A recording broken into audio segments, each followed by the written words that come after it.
This is gonna sound absolutely insane, but my smartphone screen time is now 21 minutes a day. I deleted social media, I removed YouTube, I got rid of all of my notifications, and I even took off email and the internet from my phone. At this point, my phone can barely do anything except for call, text, music, and give directions. So why do I need it? Somehow, by turning my smartphone dumb, I actually have never felt smarter, more present, or happier to be alive. Wait.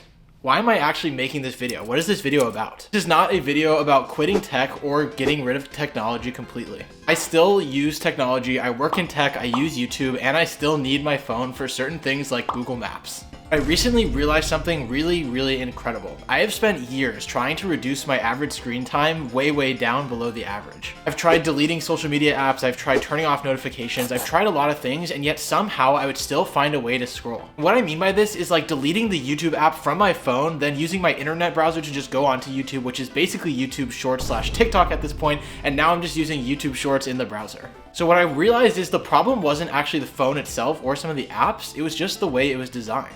And with that realization, I decided to go extreme. I joined the dumb phone movement and it's completely changed my life. So let's get into the problem of why smartphones still win our attention even when we try really hard not to let them to. I've always tried to be extremely intentional about my phone usage. I've deleted social media apps, I've gotten rid of YouTube, I've limited the notifications, and I've even tried apps that limit my screen time. As I mentioned earlier, no matter what I did, I would end up figuring out a way to just go onto my browser, go onto LinkedIn, and then just spend hours endlessly anyways. What made me realize is that not even having the app was still a problem. If this isn't the definition of addiction, I don't know what is. If you're like everyone else our age, you know how addictive YouTube Shorts and TikTok are. You just scroll, and endlessly scroll. All of a sudden, 2 minutes is an hour, and an hour into 2 hours. Even when you know what's happening and you're actively trying to stop it, it still gets in the way and takes over. And that's because smartphones are designed to win your attention. It wasn't until recently that I discovered the dumb phone movement. Tonight, I was just relaxing on the couch and I was watching YouTube. I stumbled upon a YouTuber named Eddie Burback who made an incredible video about taking his smartphone,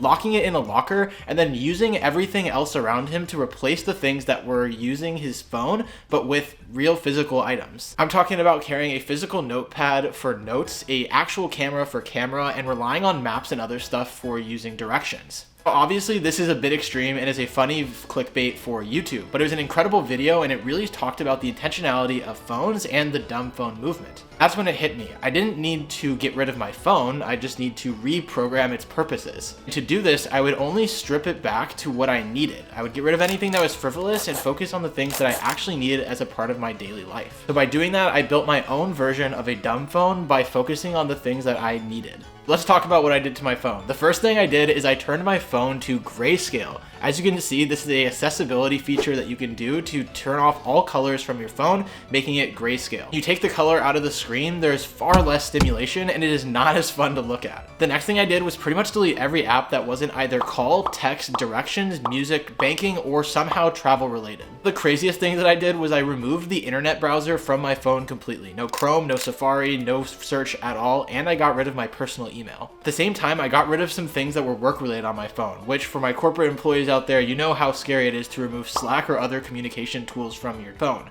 But I already spent a ton of time in the office, so I figured if they really needed to reach me, they can just text me. Also disabled every single notification except for calls and texts. At this point, my phone can pretty much only do 4 things: call, text, help me with directions, play music, and of course, 2-factor authentication, because there are some things that you just can't live without. Results of doing this, my screen time dropped from hours all the way down to 21 minutes a day and falling. At 21 minutes is pretty much everything it sounds like. The occasional call, the occasional text, changing music, which probably accounts for the majority of it, and using Google Maps for directions. Doing this, I didn't just limit the amount of distractions that I had, I actually took back control of a ton of my time. This led to benefits that I never would have expected. One of those benefits is that I actually sleep a whole lot better, both going to bed and waking up early in the morning. I no longer end my days with a bright screen in front of my face, scrolling YouTube Shorts, or watching things that I don't care about. The evenings, as a result, are a lot calmer now. I use this time to either read or to write or to work on things that I care about, not letting an algorithm dictate how my night goes.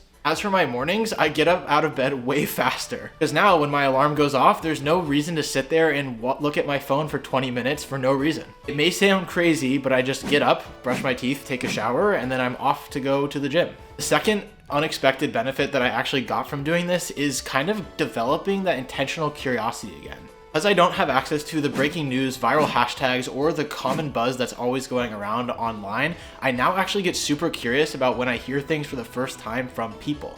Be at work or talking to someone, and if they mention something that I haven't heard about, all of a sudden I start to get extremely curious. Instead of just nodding along and pretending like I don't know what they're talking about because I saw it on Twitter, I actually don't know what they're talking about and I get super curious about it. So I ask questions and we have a discussion. Started to learn, I've started to engage, and I follow conversations with real interest. For some reason, not knowing everything that's going on all around me has made me more curious and more willing to be in conversations with people. It's been a complete game changer because I always feel present all the time. The third unexpected benefit that I kind of got from doing this is I actually really enjoy trying to fill the silence. Here's the thing, silence used to terrify me. If I was in a line or if I was sitting in an Uber or literally anything that would not get my attention quickly, I would go and grab for my phone to just avoid the silence. Now I will bring a book or I will start a conversation. I will actively look for ways to fill the blank space. What's crazy is I've caught myself just talking to strangers on public transit or in Ubers or anything of the sorts just because I actually get bored. For some reason, not having a phone just constantly getting your attention makes me just feel like I need to interact with the world in a different way. I know that sounds completely crazy, but it's amazing and kind of beautiful. Another unexpected benefit of this is that at work, my focus is a completely different level. When I'm working, there's no more quick distractions or texts or comments to look at or anything like that. It's just real deep focused work.